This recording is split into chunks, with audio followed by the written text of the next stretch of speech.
मैं दिनेश श्रीवास्तव, आप देख रहे हैं आपका अपना एडी लाइफ। आज हमारे साथ अमर बावरी जी हैं, जो प्रतिपक्ष के नेता और विधानसभा या सड़क में अपनी आवाज़, अपनी पार्टी की बात बेवक रखते हैं। तो सवाल यही है कि इस बार विधानसभा आपने बाइकआउट किया, क्यों, किस लिए? विधानसभा में तीसरी बार 5 साल का मैंडेट लेकर आया हुआ है इंडी गठबंधन। तीसरी बार शपथ के साथ एक मैंडेट मिलता है 5 साल के लिए, लेकिन तीसरी बार शपथ लेकर के हेमंत सोरेन जी, बीच में चंपई सोरेन जी, मैंने दूसरी बार इस कार्यकाल में दूसरी बार हेमंत सोरेन जी मुख्यमंत्री बन करके आए और मुख्यमंत्री बन करके उन्होंने अपने मंत्रिपरिषद के लिए विधानसभा से विश्वास का मत हासिल किया। हम लोगों का एक ही डिमांड था कि भाई इस पर परिचर्चा करनी चाहिए कि भाई 2 महीने बचे हैं और ये 2 महीने से चुनाव के पहले ये सरकार जो हेमंत सरकार है, इसको वापस आने की क्यों ज़रूरत पड़ी। हम चर्चा चाहते थे। स्पीकर महोदय ने कहा भी कि भारतीय जनता पार्टी को 10 मिनट का समय दिया जा रहा है। मैंने कहा कि भाई प्रतिपक्ष नेता रूप में आप अगर हमको कहना चाहते हैं तो हमारे पार्टी के एक वक्ता को बुलवाइए, लेकिन यह सरकार सुनने के लिए तैयार नहीं है।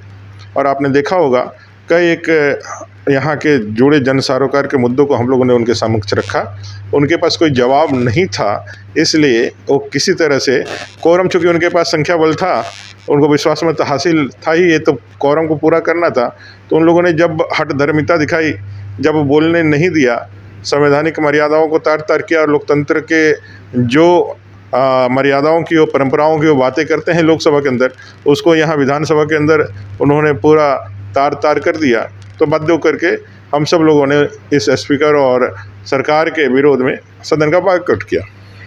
सर, चंपई सोरेन जी को पूर्व मुख्यमंत्री बना दिया गया और 3 महीने के बाद चुनाव हो, क्या हड़बड़ी है इतने अधिक हेमंत सोरेन जी को पद लेने का, मुख्यमंत्री का? इससे क्या असर पड़ेगा आने वाले चुनाव में? ये तो उनको समझना चाहिए, लेकिन मुझे तो ऐसे ही लगता है जैसे जल बिन मछली का अस्तित्व नहीं है, वैसे ही हेमंत जी को सत्ता के दूर एक क्षण भी उचित मतलब कि बर्दाश्त नहीं है। अब जेल से निकलने के 5 दिन के अंदर ही उन्होंने पूर्व मुख्यमंत्री बना दिया, जिनको चचा कहते हुए उनका गला नहीं सूखता था, जिनको टाइगर कहते थे, उन्हीं को भूतपूर्व बना दिया और सत्ता हासिल कर लिए। ये सत्ता कोई 5 लाख बेरोजगारों को रोजगार देने के लिए नहीं है। ये सत्ता 5,000 और 7,000 बेरोजगारी भत्ता देने के लिए नहीं है। ये अनुबंध कर्मियों को अस्थायी करने के लिए नहीं है।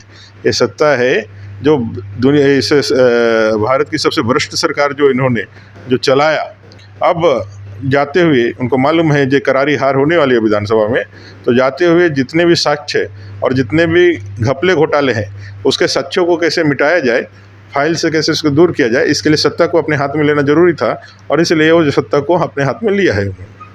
सर, भारतीय जनता पार्टी बहुत अधिक एडवांस में काम करती है। कोई भी चुनाव के पहले उनके सभी कार्यकर्ता बूथ स्तर और यहाँ तक कि प्रत्याशी की भी घोषणा हो जाती है, लेकिन इस बार हमें लगता है कि भारतीय जनता पार्टी थोड़ा धीरे चल रही है। अभी कहाँ, अभी तो बहुत दिन समय बाकी है। हम लोग तो अभी से विधानसभा की तैयारियां चालू कर दी हैं। आज ही हमारा कार्यक्रम था 81 विधानसभा में। हम लोग इनफैक्ट लोकसभा में जो जीते हैं वो हारे हैं, जहां भी हमारे बूथ के कार्यकर्ताओं ने अच्छा प्रदर्शन किया है, हम उनके साथ अभिनंदन का कार्यक्रम कर रहे हैं और आने वाले विधानसभा के लिए संकल्प कर ले रहे हैं।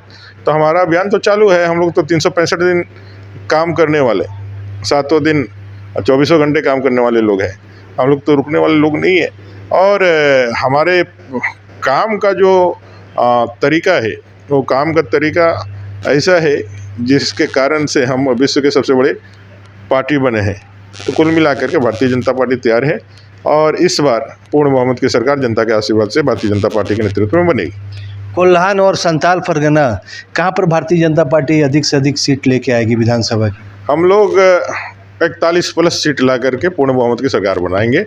81 विधानसभा से 41 सीटें हमको चाहिए, उससे ज़्यादा सीटें जनता के भरोसे से हम लोग जीतेंगे और पूर्ण बहुमत की सरकार बनाएंगे। इस बार की चुनाव भारतीय जनता पार्टी एनडीए के दोनों का गठबंधन को चुने, क्योंकि आजसू पार्टी के साथ आपका टाई अप हुआ है?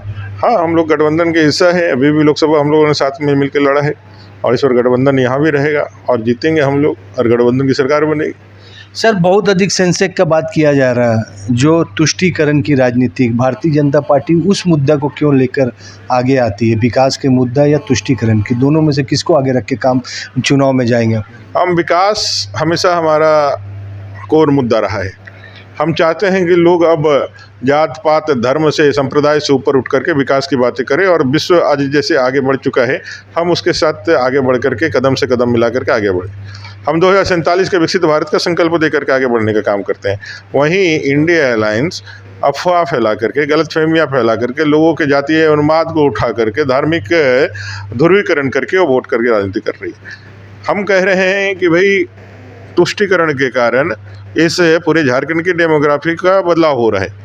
हम कहते हैं, लोग कह रहे हैं कि भाई आप भारतीय जनता पार्टी हिंदू मुसलमान की बातें करता है, लेकिन वही बात जब माननीय न्यायालय, उच्च न्यायालय झारखंड कहता है कि भाई संथाल प्रोग्राम में डेमोग्राफी चेंज हुई है और इससे वहाँ के सोशियो इकोनॉमिक सिस्टम पूरी तरह से प्रभावित हो गया है, और हम जब आंकड़े दिखाते हैं कि 1951 में 45% आदिवासी संथाल प्रोग्राम में था, 9% मुस्लिम आबादी था, आज वो घट करके आदिवासी समुदाय का आबादी 28% हो गया है संथाल प्रोग्राम में, वहीं मुस्लिम आबादी 9% से बढ़ करके 22% हो गया।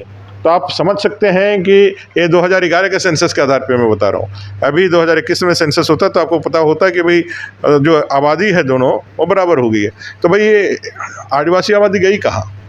आदिवासी आबादी का जिस तरह से कन्वर्जन हो रहा है, जिस तरह से धर्म परिवर्तन हो रहा है, लैंड जिहाद, लव जिहाद के माध्यम से उनका जैसे एक तरह से अस्तित्व ही खतरे में कर दिया गया है। 1855 में हुल आंदोलन हुआ, सिद्धू कान्हू जी के आंदोलन, उस समय 50,000 लोगों को लेकर के उन्होंने आंदोलन किया।